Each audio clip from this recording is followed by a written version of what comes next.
Hi ವಿದ್ಯಾರ್ಥಿಗಳು ಎಲ್ಲರೂ ಕೂಡ ನನ್ನ ಚಾನಲ್ಗೆ ಸ್ವಾಗತ ಹೇಳ್ತಾ ನೋಡಿ 12ನೇ ತಾರೀಕಿಗೆ ಒಂದು ಪ್ರಿಪ್ರೇಟರಿ ಎಕನಾಮಿಕ್ಸ್ ಸಬ್ಜೆಕ್ಟ್ ವಿಷಯಕ್ಕೆ ಸಂಬಂಧಪಟ್ಟ ಹಾಗೆ ಪರೀಕ್ಷೆ ನಡೀತಾ ಇದೆ. ಹಾಗಾದರೆ ಈ ಎರಡು ನಾನು ಭಾಗ 1 ಮತ್ತು ಭಾಗ 2ದಲ್ಲಿ ಇರುವಂಥ ಮೋಸ್ಟ್ ಇಂಪಾರ್ಟೆಂಟ್ ಪ್ರಶ್ನೆಗಳನ್ನು ಇವತ್ತು ಕೊಡ್ತಾ ಇದ್ದೇನೆ. ಈ ಎರಡು ಭಾಗದಲ್ಲಿರುವಂಥ ಪ್ರಶ್ನೆಗಳು ಬಿಟ್ಟು ಬೇರೆ ಯಾವುದೂ ಕೂಡ ಬರೋದಿಲ್ಲ. ನಿಮ್ಮ ಪ್ರಿಪ್ರೇಟರಿ ಆಯಿತು ಮತ್ತು ನಿಮ್ಮ ಬೋರ್ಡ್ ಪರೀಕ್ಷೆಗೆ ಆಯಿತು. ಹಾಗಾದರೆ ನೆಗ್ಲೆಕ್ಟ್ ಮಾಡಬೇಡಿ. ಕ್ವಶನ್ ವಿತ್ ಆನ್ಸರ್ಸ್ಗಳನ್ನು ಹೈಲೈಟ್ ಕ್ವಶನ್ಸ್ಗಳನ್ನೇ ಕೊಡ್ತಾ ಇರೋದು. PU ಬೋರ್ಡ್ದವರೇ ಕೊಟ್ಟಂತಹ ಒಂದು ಮೋಸ್ಟ್ ಇಂಪಾರ್ಟೆಂಟ್ ಕ್ವಶನ್ಸ್ಗಳಿದು. ನೆಗ್ಲೆಕ್ಟ್ ಮಾಡದೆ ನಿಮ್ಮ ಫ್ರೆಂಡ್ಸಿಗೆ ಶೇರ್ ಮಾಡಿ. ಓಕೆ, ಬನ್ನಿ. ಹಾಗಾದರೆ ನಿಮಗೆ ಭಾಗ 1ನಲ್ಲಿರುವಂತಹ ಹೇಳ್ತಾ ಹೋಗ್ತಾನೆ, ಅನುಭೋಗಿ ಆದಾಯದಲ್ಲಿ ಹೆಚ್ಚಳವಾದಂತೆ ಈ ಸರಕುಗಳಿಗೆ ಬೇಡಿಕೆ ಹೆಚ್ಚಾಗುತ್ತದೆ. ನೋಡಿ, ಸಾಮಾನ್ಯ ಸರಕುಗಳು ಸರಿಯಾದ ಉತ್ತರ ಸಾಮಾನ್ಯ ಸರಕುಗಳು. ಇನ್ನೊಂದು ನಿಮಗೆ ವಿಷಯ ಹೇಳ್ತೇನೆ, ಯಾಕಂದರೆ ನಿಮ್ಮ ಒಂದು ಬೋರ್ಡ್ ಪರೀಕ್ಷೆಯಲ್ಲಿ ಉತ್ತರ ಪತ್ರಿಕೆಯಲ್ಲಿ ಎಷ್ಟು ಬೇಕೋ ಅಷ್ಟೇ ಉತ್ತರಗಳನ್ನು, ಇದು PU ಬೋರ್ಡ್ದವರೇ ಕೊಟ್ಟಂತಹ ಒಂದು ಮಾಹಿತಿ. ಇದರಲ್ಲಿರುವಂತಹ ಉತ್ತರಗಳನ್ನು ಅಷ್ಟೇ ಬರೆದ್ರೆ ಸಾಕು, ನಿಮಗೆ ಔಟ್ ಆಫ್ ಔಟ್ ಸಿಗುತ್ತೆ. ಓಕೆ, ನೆಕ್ಸ್ಟ್ ಕಾಬ್ ಡಗ್ಲಾಸ್ ಉತ್ಪಾದನಾ ಬಿಂಬಕ ಯಾವುದು? ನೆಕ್ಸ್ಟ್ ಸಿ ಸರಿಯಾದ ಉತ್ತರ. ನೆಕ್ಸ್ಟ್ 3ನೇದು, ಸರ್ಕಾರವು ಸರಕು ಮತ್ತು ಸೇವೆಯ ಬೆಲೆಗೆ ಕನಿಷ್ಠ ಮಿತಿಯನ್ನು ವಿಧಿಸುವುದನ್ನು ಹೀಗೆನ್ನುತ್ತೇವೆ, ಬೆಲೆ ಅಂತಸ್ತು ಅಂತ ನಾವು ಕರಿತೇವೆ. ಯೋಜಿತ ಸಮಗ್ರ ಬೇಡಿಕೆಯು ಯೋಜಿತ ಸಮಗ್ರ ಪೂರೈಕೆಗೆ ಸಮನಾಗಿರುವಂಥ ಬಿಂದುವಿನಲ್ಲಿ ಏನಿರುತ್ತೆ ಅಂದರೆ ಸಮತೋಲನವಿರುತ್ತದೆ ಯಾವಾಗಲೂ. 5ನೇ ಪ್ರಶ್ನೆ ನೋಡಿ, ಪೂರ್ಣ ಉದ್ಯೋಗ ಮಟ್ಟದ ಪರಿಸ್ಥಿತಿಯಲ್ಲಿ ಬೇಡಿಕೆಯು ಲಭ್ಯವಿರುವ ಉತ್ಪನ್ನಕ್ಕಿಂತ ಅಧಿಕವಾದಾಗ ಉಂಟಾಗುವ ಸನ್ನಿವೇಶ ಯಾವುದು ಅಂದರೆ ಅತಿ ಪ್ರಸರಣಕ. ನೆಕ್ಸ್ಟು ಆವರಣದಲ್ಲಿರುವ ಸರಿಯಾದ ಉತ್ತರಗಳು. ಬಿಟ್ಟ ಸ್ಥಳದಲ್ಲಿ ತುಂಬ ಇಂಪಾರ್ಟೆಂಟ್ ಪ್ರಶ್ನೆಗಳಿದು. ಸಂಪನ್ಮೂಲಗಳ ಕೊರತೆಯು ಯಾವಾಗಲೂ ಆಯ್ಕೆಯ ಸಮಸ್ಯೆಯನ್ನು ಹುಟ್ಟು ಹಾಕ್ತಾ ಇರ್ತದೆ. ನೆಕ್ಸ್ಟು ಬದಲಾಗುವ ಆದಾನದ ಪ್ರತಿ ಘಟಕದ ಉತ್ಪನ್ನವನ್ನು ಸರಾಸರಿ ಉತ್ಪನ್ನ ಎಂದು ನಾವು ಕರಿತೇವೆ. M1 ಮತ್ತು M2ಗಳನ್ನು ಸಂಕುಚಿತ ಹಣ ಎಂದು ಕರಿತೇವೆ. ಕಂದಾಯ ಕೊರತೆ = ಕಂದಾಯ ವೆಚ್ಚ, ಕಂದಾಯ ಸ್ವೀಕೃತಿ ಅಂತ ಕರಿತೇವೆ. ದೇಶೀಯ ಕರೆನ್ಸಿ ರೂಪದಲ್ಲಿನ ವಿದೇಶಿ ಕರೆನ್ಸಿಯ ಬೆಲೆ ಹೆಚ್ಚಾಗುವುದನ್ನು ದೇಶೀಯ ಕರೆನ್ಸಿಯ ಕುಗ್ಗುವಿಕೆ ಎಂದು ನಾವು ಕರಿತೇವೆ. ನೆಕ್ಸ್ಟು ಹೊಂದಿಸಿ ಬರೆಯಿರಿ. ನೋಡಿ, ಇದಕ್ಕೆ ಸರಿಯಾದ ಉತ್ತರ ಆಡಮ್ ಸ್ಮಿತ್ ಕಾಣದ ಕೈ ಕಾರ್ಯಾಚರಣೆ. ಸೇಮ್ ಟು ಸೇಮ್ ಆನ್ಸರ್ ಇದೆ. ತಪಸ್ಸಿಲು ಪಟ್ಟಿ ದಾಸ್ತಾನಿನ ಚಲಕ. ಹೆಚ್ಚುವರಿ ಬೇಡಿಕೆ ದೀರ್ಘಾವಧಿಯಲ್ಲಿ ಬೆಲೆಗಳ ಏರಿಕೆ ಕಾರಣವಾಗ್ತದೆ. ನಿರ್ವಹಣಾ ಹೊಂದಾಣಿಕೆ ಡರ್ಟಿ ಹೊಂದಾಣಿಕೆ. ನೆಕ್ಸ್ಟು 1 ಅಂಕದ ಪ್ರಶ್ನೆಗಳು ಇಂಪಾರ್ಟೆಂಟು. ಬೇಡಿಕೆ ಎಂದರೇನು? ಒಬ್ಬ ಅನುಭೋಗಿಯು ತನ್ನ ನಿರ್ದಿಷ್ಟ ಆದಾಯ ಮತ್ತು ಸರಕುಗಳ ಬೆಲೆಯಲ್ಲಿ ಕೊಂಡುಕೊಳ್ಳಲು ಬಯಸುವ ಮತ್ತು ಸಾಮರ್ಥ್ಯವಿರುವ ಸರಕುಗಳ ಪ್ರಮಾಣವನ್ನು ಬೇಡಿಕೆ ಎಂದು ಕರೀತಾರೆ. ನೆಕ್ಸ್ಟು ತಂತ್ರಜ್ಞಾನದ ಪ್ರಗತಿಯಿಂದ ಉದ್ಯಮ ಘಟಕದ ಪೂರೈಕೆ ರೇಖೆಯು ಯಾವ ಕಡೆಗೆ ಪಲ್ಲಟಗೊಳ್ಳುತ್ತದೆ? ತಂತ್ರಜ್ಞಾನದ ಪ್ರಗತಿಯಿಂದ ಉದ್ಯಮ ಘಟಕದ ಪೂರೈಕೆ ರೇಖೆಯು ಬಲಗಡೆಗೆ ಪಲ್ಲಟಗೊಳ್ಳುತ್ತದೆ. ತುಂಬ ಇಂಪಾರ್ಟೆಂಟ್. ಇಷ್ಟೇ ಬರೆದ್ರೆ ಸಾಕು. ರಫ್ತುಗಳ ಅರ್ಥ ನೀಡಿ ಅಂದರೆ ಸ್ವದೇಶವು ಜಗತ್ತಿನ ಇತರೆ ರಾಷ್ಟ್ರಗಳಿಗೆ ಸರಕುಗಳು ಮತ್ತು ಸೇವೆಗಳನ್ನು ಮಾರುವುದಕ್ಕೆ ರಫ್ತುಗಳು ಎಂದು ನಾವು ಕರಿತೇವೆ.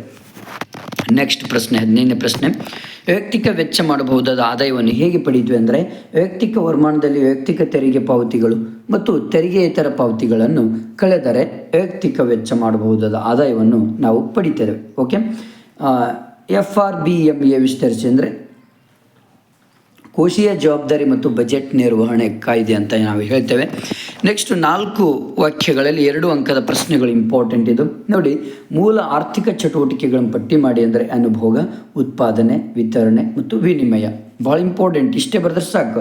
ಅನುಭೋಗಿಯ ವರ್ತನೆಯನ್ನು ವಿವರಿಸುವ 2 ವಿಧಾನಗಳನ್ನು ಹೆಸರಿಸಿ ಅಂದರೆ ಸಂಖ್ಯಾಸೂಚಕ ತುಷ್ಟಿಗುಣ ವಿಶ್ಲೇಷಣೆ, ಸ್ಥಾನದರ್ಶಕ ತುಷ್ಟಿಗುಣ ವಿಶ್ಲೇಷಣೆ. ನೆಕ್ಸ್ಟು ಬೆಲೆ ಬೇಡಿಕೆ ಸ್ಥಿತಿಸ್ಥಾಪಕತ್ವ ಎಂದರೆ ಏನೆಂದು ಅರ್ಥೈಸುವಿರಿ? ಅದರ ಸೂತ್ರ ಏನಂದರೆ ಒಂದು ಸರಕಿನ ಬೇಡಿಕೆಯು ಅದರ ಬೆಲೆಯಲ್ಲಿನ ಬದಲಾವಣೆಗೆ ಅನುಗುಣವಾಗಿ ಪ್ರತಿಕ್ರಿಯಿಸುವುದನ್ನು ಮಾಪನ ಮಾಡುವ ಪರಿಕಲ್ಪನೆಯೇ ಬೆಲೆ ಬೇಡಿಕೆ ಸ್ಥಿತಿಸ್ಥಾಪಕತ್ವವಾಗಿದೆ. ಓಕೆ, ನೆಕ್ಸ್ಟು ಅಲ್ಪಾವಧಿ ಮತ್ತು ದೀರ್ಘಾವಧಿಯ ಪರಿಕಲ್ಪನೆಗಳ ಅರ್ಥ ನೀಡಿ ಅಂದರೆ ನೋಡಿ, ಇಲ್ಲಿ ಆಲ್ಮೋಸ್ಟ್ ಇಷ್ಟು ನೀವು ಬರೆದ್ರೆ ಸಾಕು. ಇದು ಅಲ್ಪಾವಧಿಯ ಉದ್ಯಮ ಘಟಕವು ಎಲ್ಲ ಧನಗಳನ್ನು ಬದಲಾಯಿಸುವುದಿಲ್ಲ. 2 ಉತ್ಪಾದನಾಂಗಗಳಲ್ಲಿ ಒಂದನ್ನು ಶ್ರಮ ಉತ್ಪಾದನಾಂಗ ಅಥವಾ ಬಂಡವಾಳ ಉತ್ಪಾದನಾಂಗ ಎರಡನ್ನೂ ಬದಲಾಯಿಸಲು ಸಾಧ್ಯವಿಲ್ಲ. ಓಕೆ, ಇದೊಂದು ದೀರ್ಘಾವಧಿಯಲ್ಲಿ. ನೆಕ್ಸ್ಟು ಶ್ರಮದ ಮಾರುಕಟ್ಟೆಯಲ್ಲಿ ಕೂಲಿಯು ಹೇಗೆ ನಿರ್ಧಾರವಾಗುತ್ತದೆ? ಇದು ಒಂದು. ಓಕೆನಾ, ಮೋಸ್ಟ್ ಇಂಪಾರ್ಟೆಂಟ್ ಪ್ರಶ್ನೆಗಳು ಇವೆಲ್ಲ ಬೋರ್ಡ್ ಪರೀಕ್ಷೆಗೆ, ನಿಮ್ಮ ಪ್ರಿಪ್ರೇಟರಿ ಎಕ್ಸಾಮ್ಗೆ. ವರ್ಗಾವಣೆ ಪಾವತಿ ಎಂದರೇನು? ಒಂದು ಉದಾಹರಣೆ ಕೊಡಿ ಅಂದರೆ ಇಲ್ಲಿ ಇದೆ ಬಹುಮಾನಗಳು, ಉಡುಗೊರೆಗಳು, ವಿದ್ಯಾರ್ಥಿ ವೇತನಗಳು, ಪಿಂಚಣಿಗಳು. ನೆಕ್ಸ್ಟ್ ನೈಜ GDP ₹1,100, ನಾಮಮಾತ್ರ GDP ₹1,650. ಆದರೆ GDP ಹಣಪ್ರಸರಣಕ್ಕೆ ಲೆಕ್ಕ ಮಾಡಿ ಅಂದರೆ ಇಲ್ಲಿ GDP ಹಣಪ್ರಸರಣಕ = ನಾಮಿನಲ್ GDP. ನೋಡಿ, ಇಲ್ಲಿ ಯಾವುದು ಹೈಯೆಸ್ಟ್ ಸಂಖ್ಯೆ ಇರುತ್ತೆ ಅಲ್ವಾ, ಅದು ಯಾವಾಗಲೂ ನಾವು ಮೇಲ್ಭಾಗದಲ್ಲಿ 1,650 ನಾಮಿನಲ್ GDPಯನ್ನು ಹಚ್ಕೊಳ್ಬೇಕಾಗತ್ತೆ. ರಿಯಲ್ ಜಿ ಡಿ ಪಿ ಇರುತ್ತಲ್ವ 1100 ಅದನ್ನು ಕೆಳಗಡೆ ಹಚ್ಚಬೇಕು. ಆಗ ಮಾಡಿದರೆ 1.5 ಜಿ ಡಿ ಪಿ ಅನ್ನೋ ಪ್ರಸರಣಕ್ಕೆ ಎಷ್ಟಂದರೆ 1.5 ಬರುತ್ತೆ. ನೆಕ್ಸ್ಟ್ ಜಿ ಡಿ ಪಿ ಅನ್ನೋ ಪ್ರಸರಣಕ್ಕೆ ಇಜ್ಕೊಳ್ತು 1.5 ಇಂಟು 100 ಇಂಟು 150%. ಓಕೆ, ಈ ರೀತಿಯಲ್ಲಿ ಮಾಡಬೇಕಾಗುತ್ತೆ. ನೆಕ್ಸ್ಟು ಹಣದ ಯಾವುದಾದ್ರೂ 2 ಕಾರ್ಯಗಳನ್ನು ಬರೆಯಿರಿ ಅಂದರೆ ನೋಡಿ, ತುಂಬ ವಿನಿಮಯ ಮಾಧ್ಯಮ, ಮೌಲ್ಯ ಸಂಗ್ರಾಹಕ, ಮೌಲ್ಯಮಾಪನ ಸಾಧನ, ಮೌಲ್ಯ ವರ್ಗಾವಣೆ ಸಾಧನ, ಇವು ಯಾವುದಾದ್ರೂ 2 ಬರೀಬೋದು ಇದರಲ್ಲಿ. ನೆಕ್ಸ್ಟ್ ಬಂದುಬಿಟ್ಟು ಹೂಡಿಕೆ ಗುಣಕದ ಅರ್ಥವನ್ನು ಬರೆಯಿರಿ ಅಂತ ಇದೆ. ತುಂಬ ಇದು ಕೂಡ ಈಸಿ ಇದೆ, ಇದೊಂದು ನೋಡ್ಕೊಳ್ಳಿ. ವಿದೇಶಿ ವ್ಯಾಪಾರದ 2 ನಿರ್ಬಂಧಗಳನ್ನು ಹೆಸರಿಸಿ, ಸುಂಕಗಳು ಮತ್ತು ಕೋಟಾಗಳು. ಭಾಗ ಸಿ 4 ಅಂಕಕ್ಕೆ ಸಂಬಂಧಪಡುತ್ತೆ. ಇಲ್ಲಿ ಉತ್ಪಾದನಾ ಸಾಧ್ಯತಾ ಗಡಿಯನ್ನು ಸಂಕ್ಷಿಪ್ತವಾಗಿ ವಿವರಿಸ್ರಿ. ಇದು ತುಂಬ ಇಂಪಾರ್ಟೆಂಟ್ ಇದೆ. ಇಷ್ಟು ನೀವು ಡಯಾಗ್ರಾಮ್ ತೆಗೆದ್ರೆ ಸಾಕು, ಆರಾಮಾಗಿ ಮಾರ್ಕ್ಸ್ ಬರ್ಬೋದು. ಔದಾಸೀನ್ಯ ನಕ್ಷೆಯನ್ನು ರೇಖಾಚಿತ್ರದೊಂದಿಗೆ ವಿವರಿಸ್ರಿ ಅಂದರೆ ಇದು ಕೂಡ ತುಂಬ ಈಸಿ ಇದೆ, ಸರಿಯಾಗಿ ನೋಡ್ಕೊಳ್ಳಿ. ಬಜೆಟ್ ರೇಖೆಯ ಇಳಿಜಾರು ನಿಷ್ಪತ್ತಿಯನ್ನು ನಿರೂಪಿಸಿ 2+2. ಓಕೆ, ಇದೊಂದು ಕೂಡ ಸರಿಯಾಗಿ ನೀವು ಅರ್ಥ ಮಾಡ್ಕೊಳ್ಬೇಕಾಗುತ್ತೆ. ಪರಿಪೂರ್ಣ ಪೈಪೋಟಿ ಮಾರುಕಟ್ಟೆ ಲಕ್ಷಣಗಳನ್ನು ಸಂಕ್ಷಿಪ್ತವಾಗಿ ವಿವರಿಸ್ರಿ. ಇದೊಂದು ಸೂಕ್ಷ್ಮ ಮತ್ತು ಸಮಗ್ರ ಅರ್ಥಶಾಸ್ತ್ರ ನಡುವಿನ ವ್ಯತ್ಯಾಸಗಳನ್ನು ಪಟ್ಟಿ ಮಾಡಿ ಅಂದರೆ ಸೂಕ್ಷ್ಮ ಅರ್ಥಶಾಸ್ತ್ರ, ಸಮಗ್ರ ಅರ್ಥಶಾಸ್ತ್ರ, ಇವುಗಳು ಕೂಡ ತುಂಬ ಇಂಪಾರ್ಟೆಂಟ್. ಭಾರತೀಯ ರಿಸರ್ವ್ ಬ್ಯಾಂಕಿನ ಕಾರ್ಯಗಳನ್ನು ಸಂಕ್ಷಿಪ್ತವಾಗಿ ವಿವರಿಸ್ರಿ ಅಂದರೆ ಭಾರತೀಯ ರಿಸರ್ವ್ ಬ್ಯಾಂಕಿನ ಕಾರ್ಯಗಳೆಂದರೆ ಕರೆನ್ಸಿ, ಹಣದ ಪೂರೈಕೆ ನಿಯಂತ್ರಕ, ಸರ್ಕಾರದ ಬ್ಯಾಂಕು, ವಿದೇಶಿ ವಿನಿಮಯ ಮಿಸ್ಲಿನ, ಇವೆಲ್ಲವೂ ಕೂಡ ತುಂಬ ಇಂಪಾರ್ಟೆಂಟ್ ಇದ್ದಾವೆ. ಓಕೆ, ಇದೊಂದು ನೋಡ್ಕೊಳ್ಳಿ. ನೆಕ್ಸ್ಟು ಸಂದಾಯ ಬಾಕಿಯ ಚಾಲ್ತಿ ಖಾತೆಯ ಭಾಗಗಳನ್ನು ಪಟ್ಟಿ ಮಾಡಿ. ಇಷ್ಟು ನೀವು ಪಟ್ಟಿ ಮಾಡಿದರೆ ಸಾಕು, 4 ಅಂಕಗಳು. ಬಡ್ಡಿದರ ವ್ಯತ್ಯಾಸ ವಿನಿಮಯ ದರವನ್ನು ಹೇಗೆ ನಿರ್ಧರಿಸುತ್ತದೆ, ಇದೊಂದು. ನೆಕ್ಸ್ಟು ನಿಮಗೆ 6 ಅಂಕದ ಮೋಸ್ಟ್ ಇಂಪಾರ್ಟೆಂಟ್ ಇಳಿಮುಖ ಸೀಮಾಂತ ತುಷ್ಟಿಗುಣ. ಇದನ್ನು ಪರ್ಫೆಕ್ಟ್ ಮಾಡ್ಕೊಳ್ಳೇಬೇಕಾಗುತ್ತೆ ನೀವು, ಯಾಕಂದರೆ ಇದು ಬಂದೇ ಬರುತ್ತೆ. ನೆಕ್ಸ್ಟ್ ವಿವಿಧ ಅಲ್ಪಾವಧಿ ವೆಚ್ಚಗಳಲ್ಲೂ ಕೂಡ ತುಂಬ ಇಂಪಾರ್ಟೆಂಟ್, 6 ಅಂಕಕ್ಕಿದು. ನೆಕ್ಸ್ಟ್ ಉಪ್ಪಿನ ಬೇಡಿಕೆ ಮತ್ತು ಪೂರೈಕೆ ರೇಖೆಗಳನ್ನು, ಓಕೆ, ಇದು ಕೂಡ ಬರಬಹುದು, ಯಾಕಂದ್ರೆ ಚಾನ್ಸಸ್ ಇದೆ. ನೆಕ್ಸ್ಟು ಜಿ ಡಿ ಪಿ ಎನ್ನುವ ದೇಶದ ಯೋಗಕ್ಷೇಮದ ಸೂಚ್ಯಂಕ ಬಳಸಿಕೊಳ್ಳೋದು, ಮಿತಿಗಳನ್ನು ವಿವರಿಸ್ರಿ. ಇದೊಂದು ಕೂಡ ಇಂಪಾರ್ಟೆಂಟ್. ಸರ್ಕಾರದ ಮುಂಗಡ ಪತ್ರ ಸ್ವೀಕೃತಿಗಳು. ಓಕೆ, ನೆಕ್ಸ್ಟು 5 ಮಾರ್ಕ್ಸಿಗೆ ಕಾರ್ಯಭಾರ. ಓಕೆ, ಇದು ಪಿಕ್ಸ್ ಬಂದೇ ಬರುತ್ತೆ, MR ಮತ್ತು AR, ಭಾಳ ಈಸಿ ಇದೆ ಇದು.